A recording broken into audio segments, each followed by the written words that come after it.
It's no big secret that if you were to compare modern day games against retro games, in general, the modern day games are going to be better.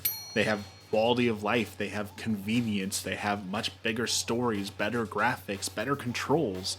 But in this video, we're going to explore some things that retro games actually did better than modern games, and things that they could maybe take a note or two on to improve games going forward.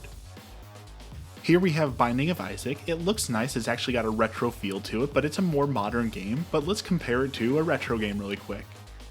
The difference should be staggering. You look at this and think, what are these graphics? What the heck am I doing?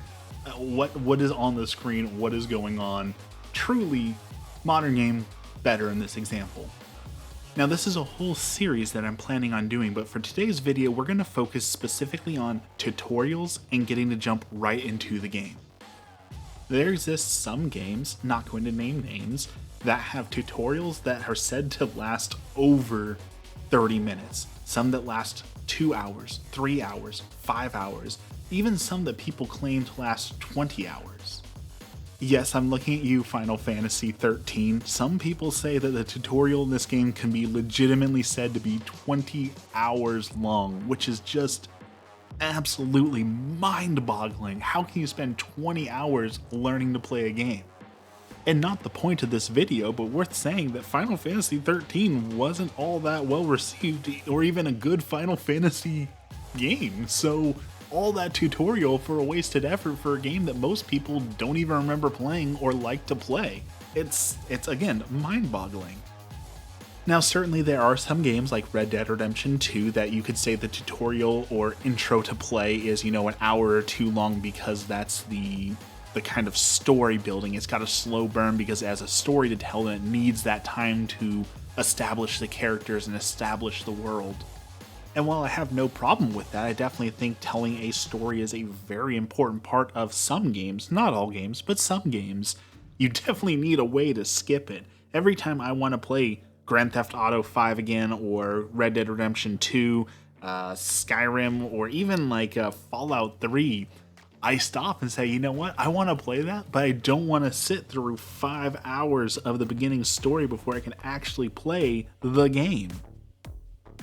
And I'm not trying to say that retro games are better than modern games. There definitely are some good retro games, there's good modern games. There's definitely some bad retro games. I've got one playing for you right here, The Crow. Angry video game nerd ripped this game to shreds, but there's certainly, gems and failures on both sides. Back on topic, are these tutorials even necessary? Most people have played games by now, and even if you haven't played a game, most people can pick it up or learn from YouTube or, playing the tutorial, so that's the whole point of it. But as we've seen from this infamous clip from the game journalist who played Cuphead, even the tutorial can't save us all. Now there is some speculation that this was all a joke and fake, and he did release a follow-up article to it, but not everyone's convinced that this wasn't actually just bad gameplay. But the point being, do we need these extended super long tutorials to understand the game? What is wrong with having a game that doesn't necessarily hold your hand and throws you right into it? People of course have started following Elden Rings and the Souls games for that exact reason, not wanting their hand held. I believe there exists a perfect balance, and Mario is a great example of that. So here's why I think that Mario has the greatest tutorial of all time. Now keep in mind, when Mario came out on the NES, for a lot of people, this was the first experience they had with a video game or a home console. They may have played like arcade games before, but for many people, this was going to be it. This was going to be the first chance to play a home video console. So they had to make sure that you would get it right. So let's go right into it here. You can see I'm playing Mario, and you start on this screen here, where there's no enemies, nothing but chance for you to play with the controls. You can see you can't move backwards, but you have a chance to play with the buttons, which granted on an NES controller there was 6 playable buttons and then start and select, so not a whole lot, but you get a chance to see, okay, I can't move left or right, but my D-pad does something and A and B do something. And it's really worth talking about the intuitiveness of it. This isn't something like, oh, look, a chat box, I need to stop and read it, or I have to suffer through 2 hours of reading all the things before I can play the game. It throws you right into the game and lets you start playing right away. So it gives you a chance to get a feeling for the controls, and then what's the first thing it does for you? As soon as you're like, okay, I can move, it introduces you to the block and an enemy. And you, again, may not know what an enemy is, so you might be inclined, oh, I'm going to go touch it. Well, you instantly die. It takes, what, 10 seconds at most to start up the game and die for the first time, so now you know, okay, I can't touch the mushroom people. So you start to play around, like, okay, I'm going to jump because I know I can jump to avoid it. Then you have these question blocks. What are you going to do with the question block? Of course you have to do the question blocks, okay. So they give me coins. We don't know what coins do yet, but oh, it gives me something different. The most fascinating are these pipes. So the pipes are set to teach you how to jump. And again, this isn't like you have to, read a box, say, do a, tap for one jump, hold for another jump, hold B to do it. It just teaches you it intuitively. So we have this pipe, and a quick jump gets me over it. Oh, but we have a bigger pipe. All of a sudden now, I can't get over this pipe. You have to hold A to jump larger. So it gives you a more intuitive way of playing the game. It's saying you can't move forward until you've mastered this control. You can't just hit A. You have to hold and press long A to jump higher. Again, it's a great way of giving a tutorial without having to tell you, like you don't understand video games at all, how to play, and it lets you get right into it and start playing it. So when I say that modern games could learn something from some retro games, that's the sort of thing I'm talking about when it comes to tutorials. Modern day tutorials, you have to sit through hours and hours of just like, oh, did you know you can press the A button to jump? Did you know that if you hold the A button, you get a long jump? Mario doesn't give you any of that. It just immediately throws you into it, and with good level design, it teaches you everything you need to know about the game. Really importantly, if you didn't find the secret pipe in this level, then at the end of World 1, look, it gives you and tells you, you can go into pipes. Again, it's world building and it's teaching you the game without hand-holding. Now I know, oh, I can go into certain pipes. Again, great gameplay, and that is how a tutorial should be done even in modern day. This is a shining example of a tutorial. So I know that I said this was going to be a double video where we're talking about tutorials, but also Doom here is a perfect example of not only a good tutorial, but also being able to jump right into the game and play. We just booted up the game, we're selecting, a couple things, and here we are. We're in the game already.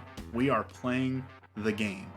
And again, it's just like Mario, it gives you intuitive levels. It doesn't throw you straight into enemies. You come in here, you've got a couple things to play with. You see there's dead bodies, and there's barrels. These barrels probably killed these bodies, and if you shoot them, hey, you find out they do explode. You have all these little things to pick up, and it gives you this room with, okay, there's these things I need to pick up. Oh, look, they give me a health bonus, armor bonus. You go up here, you get armor. Again, very intuitive level design. Then it brings you into this room, and there's a couple enemies. For the first time, you've got to shoot at them, but they're not overly aggressive. Look, they're not just one-shotting me. They have to get closer, so you're learning about the game and the level. It's absolutely brilliant, and there's just something to be said about being able to jump into a game and play it. Some games nowadays, you have to watch a 30-40 minute cutscene, then go through the 20-30 minute tutorial before you can even start playing a game, and even then it's going to handhold you for the next 5, 10, 20 minutes before you're even able to play the game, and that's just so frustrating. Sometimes you just want to play the game. The other thing I think it does well here is secrets. Again, it doesn't tell you, hey, did you know there's a secret? But it says there's something different right here, something different about this wall. And if you go up to it and press buttons, hey, something happens with said wall. So I have to appreciate that it gives you credit as a player and says you're probably smart enough to figure this out. I did Mario earlier in this video, but I've been playing video games since I was legitimately 3 or 4 years old. I was playing NES games that young. And games nowadays treat you like you're a complete moron, but kids will learn, right? Like, if you give them the chance to learn and figure it out and things like that, they will eventually figure it out. I was playing Doom at a young age, and I figured it out. Granted, it scared me a lot, but I found secrets, I learned how the guns work, I learned how to end the level, all those things intuitively through the world building, the level building, rather than having something that comes up and says, hey, did you know you have to press right trigger to shoot? Did you know if you pick up the blue vials, you'll get a little bit of health? Don't stand near the barrels, they explode and cause massive amounts of damage. those sort of things are just absolutely unnecessary and bog down the game and make players not want to continue playing. Alright, there's one more game I want to do for gold standards of just jump in and start playing, and it doesn't need a fancy tutorial but still teaches you the game fairly well. And that is the original Diablo. Now yes, I'm playing Hellfire here, but still, original Diablo. It sets you right in town with no explanations of anything. It gives you a chance to wander around, again, a safe area to look at all the buttons. You can sit here and click everything, kind of learn what they do without any threats, any problems. There's people to talk to, and there's very clearly defined paths to say, okay, I'm going to follow the path. What do I do next? You follow the path. The roads in town must take you somewhere. And one of those paths, the longest one, will take you right to where you need to go. You say, oh, who's this guy? You get your first kind of introduction to your death will be a quest. You can see it doesn't tell us what the health potion does unless you go over it, but it expects you to either A, look at it and see, oh, potion of healing, recover to use partial life, or, hey, it's red and so is my health. I guess that's for my health, right? Red and red goes together. Same thing with a mana potion. If you pick up the mana potion, it's blue. And blue, like your mana, so it must be that it goes for your mana. It's just very, very intuitive to use. And as you can see there, no mercy in these old games. Like, I got absolutely wrecked by the first couple skeletons I ran into. And of course, retro difficulty is a whole nother video for another time. But I appreciate that Diablo, probably one of the genre-defining games of this genre, a lot of people may have never played a game like this before, doesn't go in with, okay, well, you need to press 1 to use your potion, make sure that you carry lots of potions so you don't die, make sure that you talk to everyone before you leave, you know, make sure that you click on enemies to deal damage. It doesn't give you any of that. It just expects you to experiment and figure it out, but it also gives you enough resources and tools by looking at the game and the map to say, okay, this is what I need to do. For example, those skeletons kicked my butt, but I know that they can only come through a door there because that's something you learn by playing the game. It doesn't give you a tutorial that says, hey, you need to do this for better strategy. No, it just expects you to learn those things and figure it out by seeing, oh, only one skeleton can walk through that door at a time. Maybe that's something I need to recognize or something I need to do. It's just a really great way to teach you the game, again, intuitively. Through playing the game, you learn to get better at the game. Was it perfect? Absolutely not. There's definitely some things in it. That's why there's a lot of mods that improve it. And of course, Diablo 2 became one of the best-selling games of all time because there was room for improvement. But as far as like tutorial and just jumping in the game to get a play, again, it was what, 10 seconds? I made a character and here I am. I'm in the game, enjoying it. I'm experiencing it. I didn't need a huge long cutscene first. I didn't need a hand-holding tutorial to tell me what every button does and how to use everything. It just throws you into it and says, go, do it, experience the world of Diablo. And I think anyone who grew up on Diablo can tell you that was a wonderful experience. There is no doubt that this deserves to be one of the top retro games of all time. So there you have it, a few games as an example that have better tutorials than our modern day tutorials. Something our modern day games can learn from is really letting us just jump into the game and start playing it, and giving us a little bit of credit that we probably have played a video game before and know how to play it. I dare say that if your game requires you to have a 2-hour tutorial to even understand it or have a hope to play it, it's probably not a good game. You should be able to learn how to play the game through playing the game. I would definitely give a notable exception to games like that are like Civilization, that have a lot of complexity to them, or like Gloomhaven, that's just a board game that's turned into an actual game because, you know, you have to learn to play the board game.